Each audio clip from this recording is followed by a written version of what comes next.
Hi, everybody. Welcome to our Eating Disorder Hope and Addiction Hope Google Hangout. We're so glad that you could join us today. I'm Crystal Cargis for Eating Disorder Hope and Addiction Hope, and we have the privilege of being joined by Dr. Jerry Law, who just has incredible contributions to both the addiction and eating disorder communities. So welcome, Dr. Law. We're so grateful that you could join us today, and we appreciate your time. My pleasure, Crystal. Thank you for having me. Thank you. So we're talking about something very interesting and very important today, which is interventions for eating disorders and addictions. And Dr. Law, you're actually a board-certified intervention professional, which is very interesting. Can you maybe just start out by telling us a little bit about yourself and your background and what brought you into this field? Oh, I'd be delighted, Crystal. Sometimes I call it an eclectic background, code word for really odd. I spent, 20 plus years in the corporate world in senior management positions, and towards the end of that time had gone back to school to complete my master's and doctorate degrees in counseling. And so I am a professional counselor. I'm a master certified drug, alcohol, and addictions counselor. And as you indicated, I'm a board certified interventionist. And it's been my incredible privilege over the last dozen years or so to work with hundreds of families throughout North America who have a loved one that needs some help.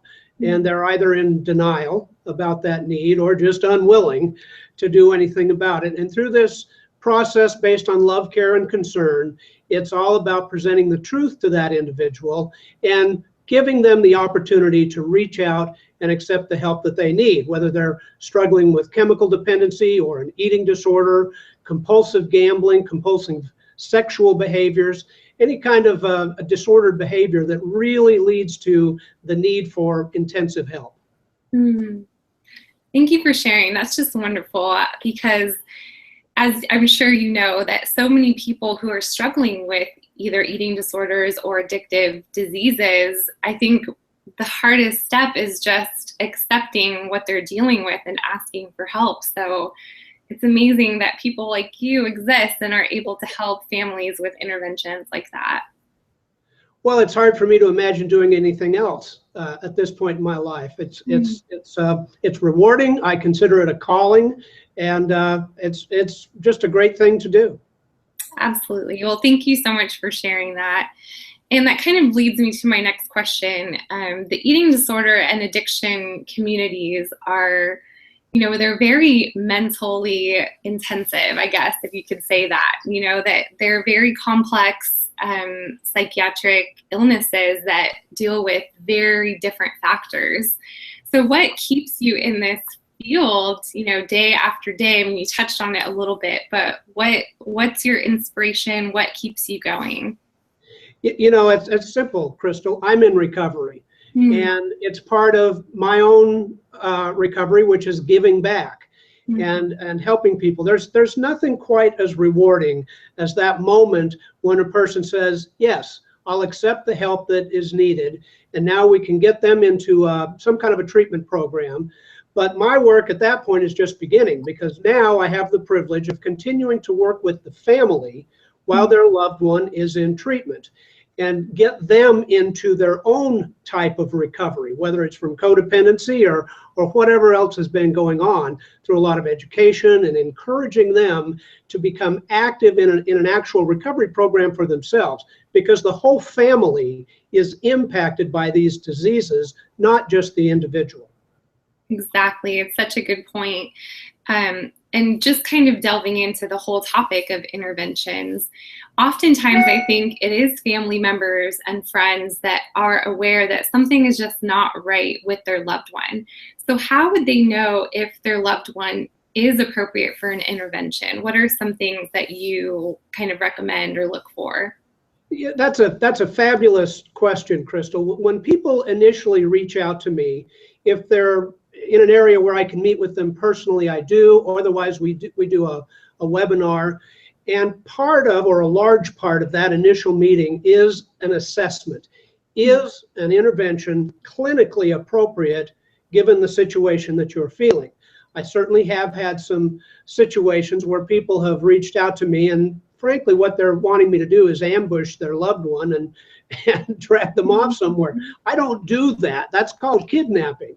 Right. So it's about helping the family understand where their loved one is in regards to need for help. So let me take just a moment, and I'll visually, or I'll present something that I do to my clients when they first reach out to me. I usually do this on a whiteboard, but I'll just kind of do it in the air here. Okay. I want you to imagine a horizontal line running from left to right. And at the far left end of that line, above the line, we write the word use, U-S-E. Okay, this is where someone is when they first begin using mood-altering substances or engaging in mood-altering behaviors. If it's an eating disorder, that might be binging and purging. It might be restricting. If it's a chemical issue, obviously it would be the use of those chemicals. Now, the good news is the vast majority of people never travel any further down that line. They live their whole life there. In the world of chemical dependency recovery, we call these people normies. These are normal people. These are people that can go to the ball game and have a hot dog and a beer and go home, and that's all there is to it. Or these are people who may occasionally involve themselves in some kind of behavior that might not be the best, but it's really not life-changing. Now, other people move down that line until they reach a point where it's no longer use, now it's abuse. And that's different. At the abuse level, well, that's when the bad things start to happen. Right. There may be a DUI. There may be organ damage. There may be inability to attend school, the loss of a job, the disruption of family relationships. The good news is most people who reach that point find those negative consequences to be uncomfortable enough that they make a decision on their own to turn around and come back and live the rest of their life back here. Others, for any number of reasons, continue down that spectrum until they reach an area, and I like to use the word dependency, whether we're talking about chemicals or behaviors. Right. And that's different. At the dependency level, it's a whole new ballgame. People who have reached this end of the spectrum, as I say, it's a new world for them, and we recognize it by identifying particular symptoms and behaviors that we can tie directly to their use of whatever it is they do. And how we talk to those people is different than how we would talk to someone at the abuse or use end of the spectrum. I'll give you 3 or 4 examples that I routinely give my families when I'm talking about how to recognize if your loved one is down at that dependency end. One is we just simply use the word loss of control. It doesn't mean the person's lost control of every aspect of their life. It means they've lost control over their use of whatever it is. They don't have that control mechanism any longer. Secondly, we see a preoccupation. It's pretty much what's going on in this person's mind all the time. Right. Get it, use it, have it, hide it, steal it, whatever it takes. A third thing we see here is continued use despite the consequences. You know, at the abuse level, I talked about the consequences driving change. Down here, the consequences become an acceptable part of the deal. This is the person who just uses over and over or performs this behavior over and over despite the negative consequences. I have a good acquaintance who has been in recovery from chemical dependency for many, many, many years, over 30 years. But back in the day when that individual was active in using, his second DUI arrest happened while driving home from a court appearance for his first DUI. Oh, wow. Now that's not normal. That's not normal drinking. That's a different person. And one more, down at this end of the spectrum, we tend to see people have a distorted perception about what's going on. Their loved ones, their friends recognize it, but they don't. And often that manifests in some form of denial. Now, denial can be, well, I don't have a problem, or denial can be, okay, I might have a problem, but I can manage it because I'm special. Or it can be the victim, poor me, woe is me, I'm hopeless, I'm helpless.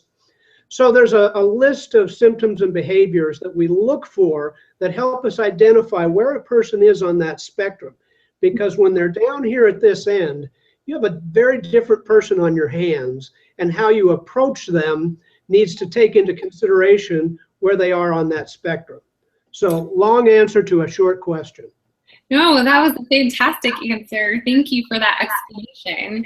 I think it's helpful to hear the different categorizations like you were explaining. So thank you for that, Dr. Law. My pleasure. And that kind of moves us into the actual intervention itself. Yes. You know, I know it comes to my mind, the show Intervention. I think that's what most people think of because that's all we see or hear if you've never actually been involved in it yourself. But can you maybe describe for us or help us understand what steps are involved for a successful intervention? Absolutely. The two most important keys for a successful intervention defined as the person goes to treatment. There's two ways of defining this, and I'll get to the other one in a moment. But the two most important keys are, number one, having the right people involved, and number two is adequate preparation. Now, the word adequate is a little bit subjective. It may take more time in some cases than others. But the reality is most interventions, the actual moment of sitting down with the individual, may only take an hour or two. But on the front end, long before we've ever sat down with that person, I'm going to spend upwards of 15 hours, sometimes 20 hours with that family, preparing them, training them, educating them. Sometimes I find myself performing mini interventions with the family members along the way. You know, I may have 8 people on the intervention team. Well, I've got 2 that are ready to do this, and I've got 2 that really just want to drag their loved one off, and I've got 4 that are on various points in between. I've got to create a team. I've got to educate them. I'm going to spend a great deal of time on psychoeducation of the addiction process, what it is, what it isn't. I'm going to train them on how we're going to say what we're going to say to their loved one at the intervention. There's nothing sloppy or random about it. You know, as you know, sometimes the TV shows make it look like, well, the person just walked in this room one day and ta-da, everyone was there. That is not the way it works. I'm spending hours and hours and hours with these family members, getting them ready, preparing them, and so forth. Then we do a comprehensive rehearsal. We rehearse the intervention just as though their loved one was there.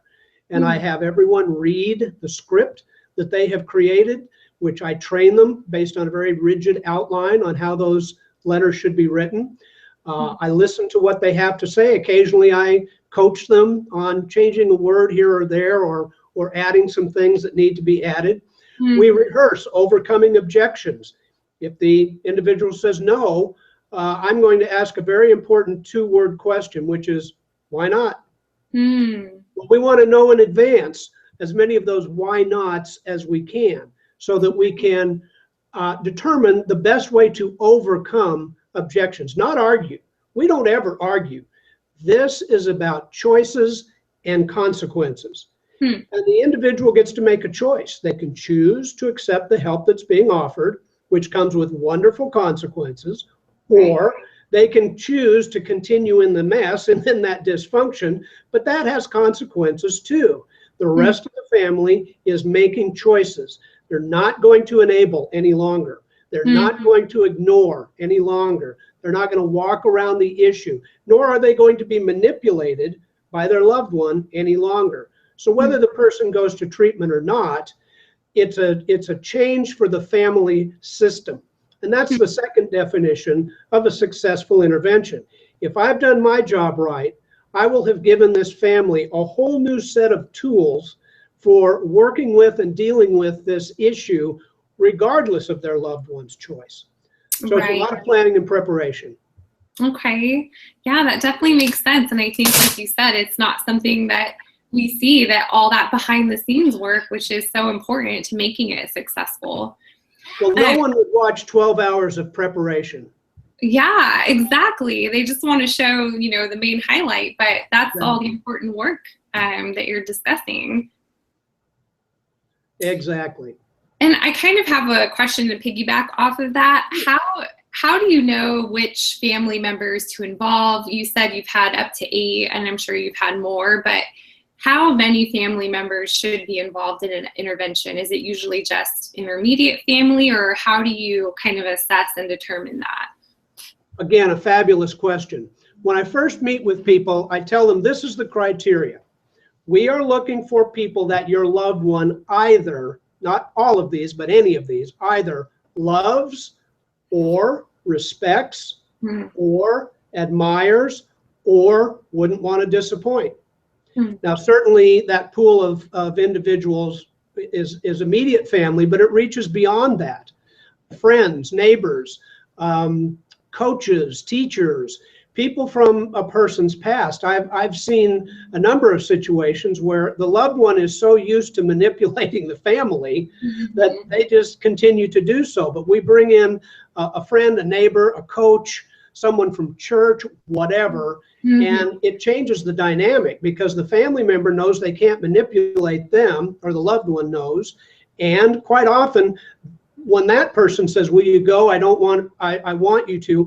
They're so concerned about disappointing that person, they'll say yes and go. Wow, that's really interesting. I typically start out by telling families we're looking for 8 to 10 people. Don't always get that many. Really don't want too many more. This isn't about a gang, but when you're up against a disease as deadly as addiction, you're already outnumbered when you've only got 3 or 4.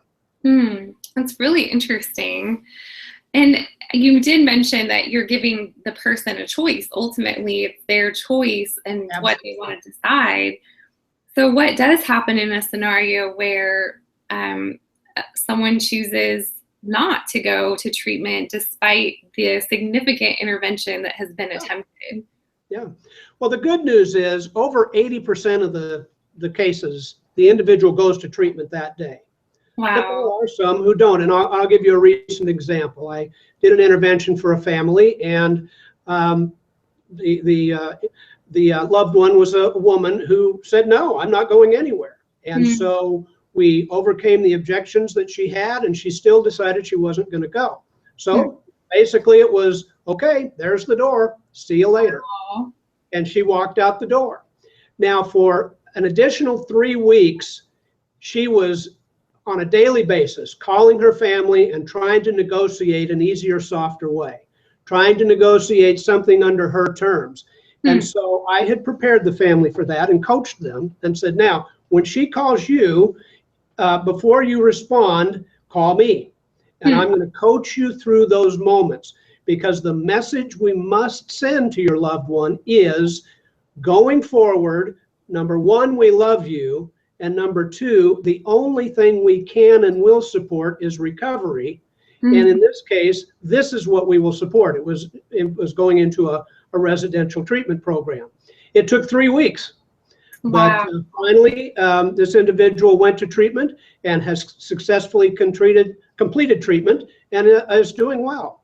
That's amazing. Thank you. But if the family dynamic hadn't changed, if the family had continued to rescue and enable, I'm sure she'd still be out there using. Wow, that's a really powerful story. And I think having someone like you, like to actually coach the families through completion, I think that's so important. And I wanted to ask that too, when you do have an individual that consents to treatment, how much longer do you continue working with that family following their decision to proceed? Yeah, I will always work with the family as long as their loved one is in formal treatment, whether that's residential or an outpatient program. I will continue to work with the family. Now, some families take advantage of that more than others. I've had some other families who have said, you know, our loved one has completed treatment, they're doing great, but we'd still like to do regular check-ins with you. Wow. Which I do. And we can do it by phone, by email, by Skype, in person. You know, that's the cool thing about all this technology is they can be anywhere on the planet. Right. And we can have these kinds of meetings. So I'm always staying involved while their loved one is in treatment. And then it's kind of up to the family beyond that point. Okay. Thank you for sharing that.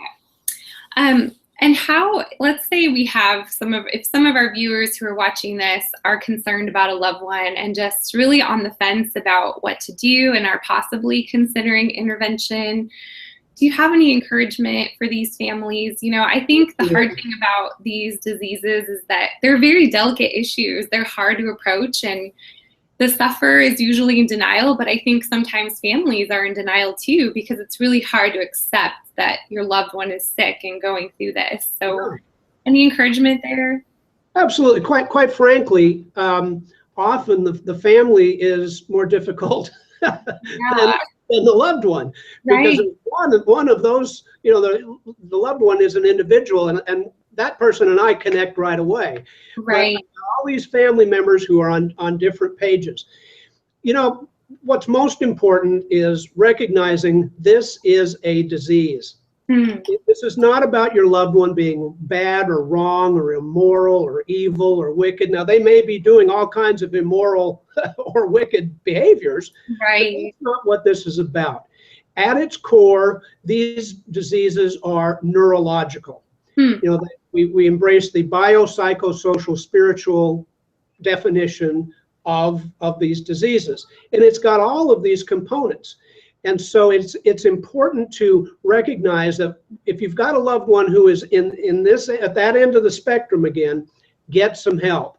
Good news is help is abundantly available. There are people like me all over the country. There are treatment centers of every ilk. Residential, outpatient, intensive outpatient, PHP, treatment programs are readily available. So if there's someone watching who has a loved one that they think needs some help, call me. I'm happy to provide a complimentary consultation to talk it through, and whether it turns into an intervention or not, I'm delighted to be of service in any way that I can. The good news is recovery is wonderful.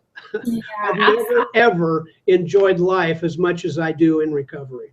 Absolutely. And I'm so glad you shared that, Dr. Law. Thank you. And I think it's good for people to know that you're not alone, and it may feel like you're the only person on the planet dealing with this vicious disease. But like you said, there's so much help out there and support. So you bet. Well, we often say these are the only diseases known to man that tell their victims they don't have it.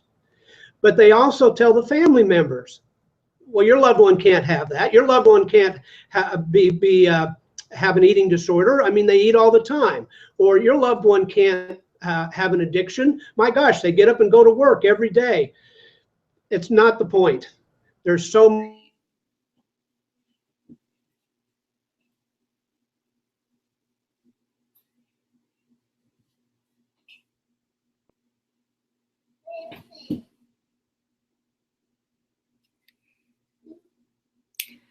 Dr. Law, I think we might have lost you. Are you still there?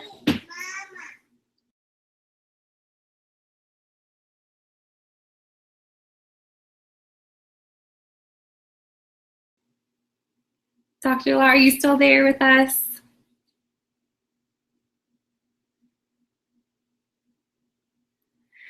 Well, unfortunately, I'm afraid that we lost our guest, Dr. Law, but hopefully you were able to catch his amazing encouragement about the process of interventions and how that can help a loved one who may be struggling with addictions or eating disorders. And if you're back. Are you back? You disappeared. Well, you were frozen, but now you're back. Okay, you were frozen on my screen too, so I'm sorry. the love-hate relationship with technology. Indeed. So I just was kind of concluding everything. And to end, did you have any encouragement for anyone who might be watching and who themselves is struggling with addiction or eating disorders? Absolutely. Reach out for help. The great paradox of recovery is that victory comes through surrender, which of course doesn't sound like it makes much sense, but it really does. Victory comes through surrender. Surrender to the help that you need. Reach out.